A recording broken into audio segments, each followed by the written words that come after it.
BRS Bhavan లో ఆ party working president KTR ఆధ్వర్యంలో ఉగాది వేడుకలు జరిగాయి. ప్రత్యేక పూజల అనంతరం పంచాంగ శ్రవణ కార్యక్రమంలో ఆయన పాల్గొన్నారు. ఆయనతో పాటు మాజీ మంత్రులు, ఎమ్మెల్యేలు, ఎమ్మెల్సీలు పాల్గొన్నారు.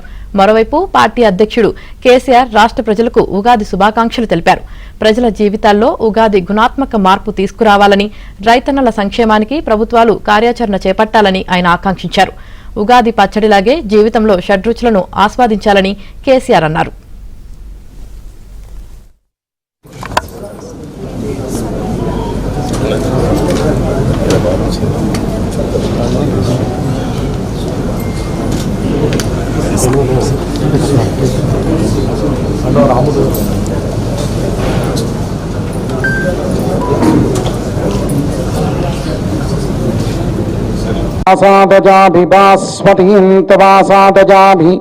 ज्वलन्तीं तवासादजा